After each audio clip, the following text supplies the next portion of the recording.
Hey guys, and welcome to Where's the Scale. So this is going to be my 2024 recap, a summary of sorts that's going to be raw and uncut. I'll be sharing my wins, my losses, what I didn't like, what I did like. If you want to get to know me a little bit better, I will gladly share with you my stories. I'd like to start off with two quotes that I like. The first one is by John Adams, who I believe is the second president of the United States. It says, "Every problem is an opportunity in disguise." And I like the second quote as well by Winston Churchill, saying that a pessimist sees the difficulty in every opportunity, an optimist sees the opportunity in every difficulty.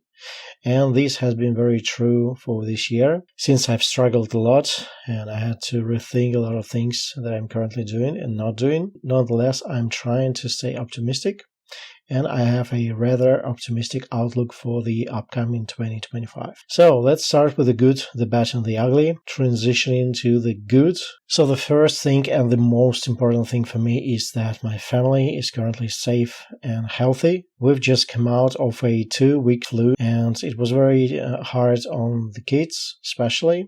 And with everything that is happening around the world right now, with geopolitics and wars and whatnot, I'm really appreciative and grateful of my family being safe and sound and happy and together. So this is my biggest achievement of this year. I'm very proud of my family, our family, that we managed to pull through despite many obstacles. The second thing I'm appreciative of and grateful for is that I've managed to meet a lot of new and amazing people. Some of them were subscribers, some of them were just complete strangers, and mostly they were good and positive, and each and every one of them brought something to the table, enriching my life with advice, with help, with a different perspective on things.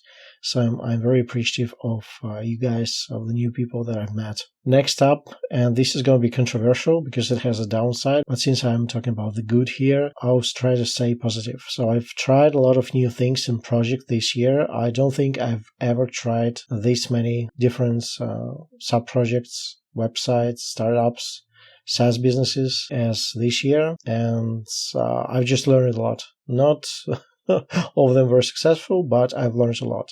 So I've been managing 3 newsletters. I've discovered how to build tools fast with the help of Bolt and other tools. I've been looking more towards alternative sources of traffic. I've been rethinking the way I'm approaching SEO. I've been learning new skills that are not very apparent since the production quality of this video is still low, but hopefully it's going to change as well. And yeah, I've been just constantly learning and thinking. I've taken up Spanish since I'm living in Buenos Aires right now with my family. So lots of new things. I've recently hit 23K on YouTube. I think I started this year with 18,000. So this would constitute a 5,000 subscriber gain. For some, it's nothing. For me, it's a step forward. I'm still extremely grateful and appreciative of what I have. So I've gotten to know 5,000 more of you guys. Hopefully this will continue. Now to the bad. So many of you, or some of you at least, would know that I almost had to move my family from Russia, where we lived, to Buenos Aires, Argentina.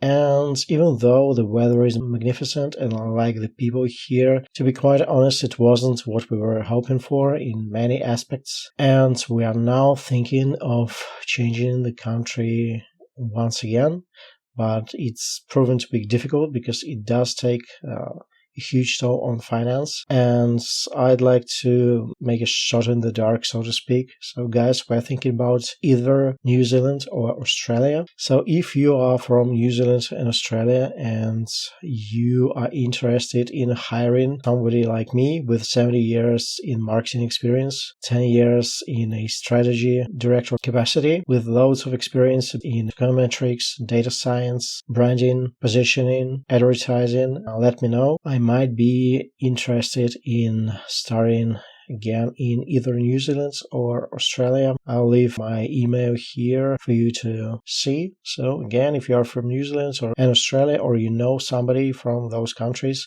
who are willing to offer employment opportunities, however small, since I have additional sources of income, I'm not asking like huge salaries here. Please let me know. That's gonna really change my life and the life of my family. Thank you. Next up, my income, and it was due to different reasons really, but my income as a whole took a huge hit in 2024, especially in the last 6 months. So I'm thinking roughly 50 or 60% down from what it was during the summer of this year. Again, this is due to some partnerships falling apart. This is also due to oversaturation of the niche, mainly SEO and AI, and a whole bunch of different reasons. I wasn't as active as I could have been in grabbing those money-making opportunities, I guess, but it is what it is.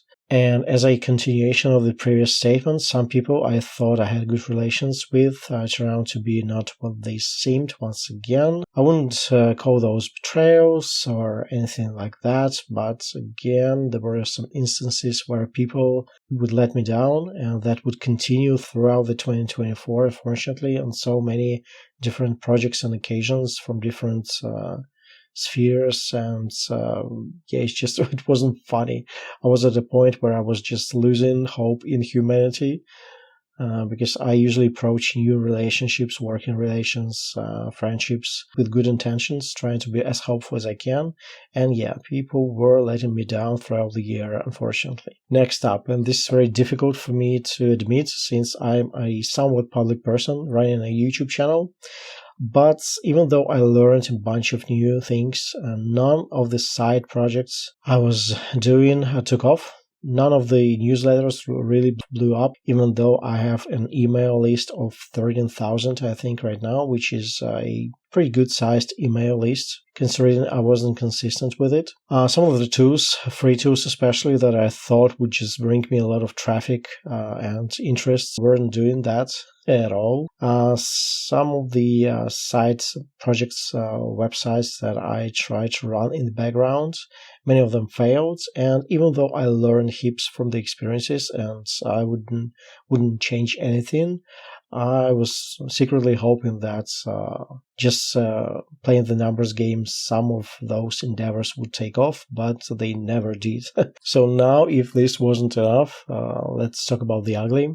So first off, I was under the constant pressure throughout the year. I was experiencing constant stress. I think I got my first gray hair when I was 19, when my mother died, but it's been, I'm right now looking like a Santa Claus, I guess, which is a good thing if you ask my kids, but yeah, it's been extremely stressful this year. Next up, and this is again not very easy to admit, but I gained a lot of weight, a lot of fat.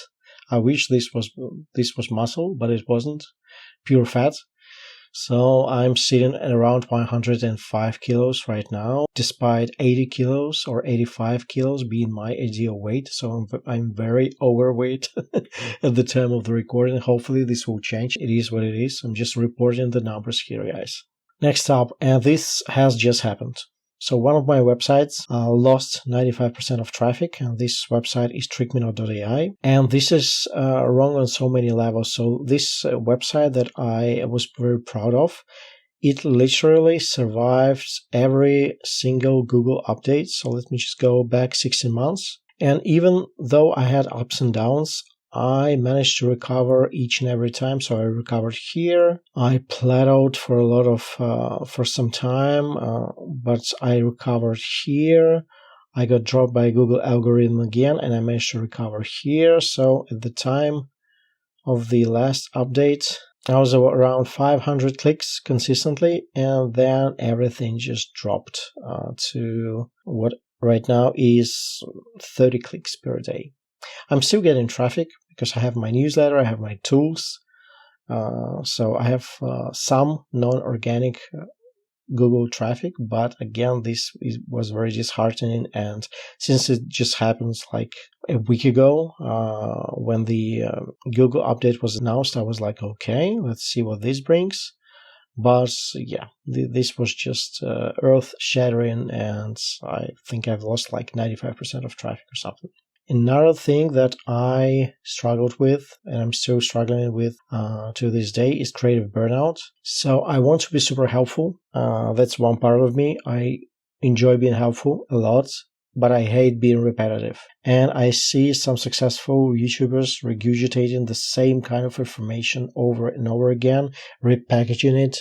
I cannot do that. And on the one side, like I'm happy with myself that I never really succumbed to doing that. On the other side, I only grew by 5,000 subscribers this year. So maybe I need to find a happy medium. And I have the kind of brain that needs to learn new stuff. What I hate the most is repeating myself.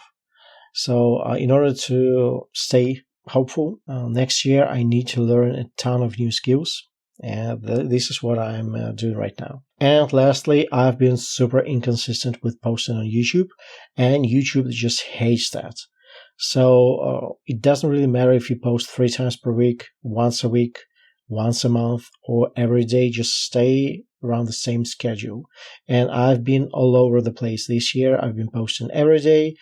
I think I had an experiment about 8 months ago when I would post twice a day.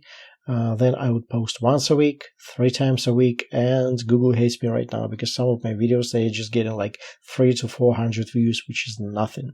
And I need to get back on that consistent schedule in order to get back into the Google algorithm for my videos to be shown to many more people. Finally, to finish on a more constructive side of things, this is my plan for 2025. I've been talking for some time about the Trident SEO, which means that you have to create tools, newsletters, create alternative sources of traffic. And this is what my channel is going to be talking more about next year. So I'll be talking more about how to build tools. I'll be talking more about things around running newsletters, because again, my email list is around 13,000. It's not huge, but I've gained some very valuable experience by doing that, while doing that. And again, alternative source of traffic, mainly YouTube automation. So right now I am interested in YouTube automation. So look forward to me testing a bunch of different tools. So these 3 are going to be my pillar categories or verticals, or whatever you want to call them. I'm planning on starting a new SaaS, maybe 2 different SaaS projects this year. We'll see how that's going to pan out. And finally, I'll try to maintain a somewhat consistent posting schedule, ideally 5 times a week, no lower than 3 times a week. And I'll try to do that for at least the first 3 months of next year to see where that takes me. Apologize if this was somewhat depressing. I wish I had many more wins to share with you guys, but it is what it is. I've always been very honest with you. I've never positioned myself as a guru, as a mega entrepreneur. I'm just a regular guy who is trying to take care of his family, runs a YouTube channel. He's currently 42 years old, so not a young fellow, but by any stretch of imagination. But hopefully you've gotten some value from this video as well. I'll see you soon. Cheers.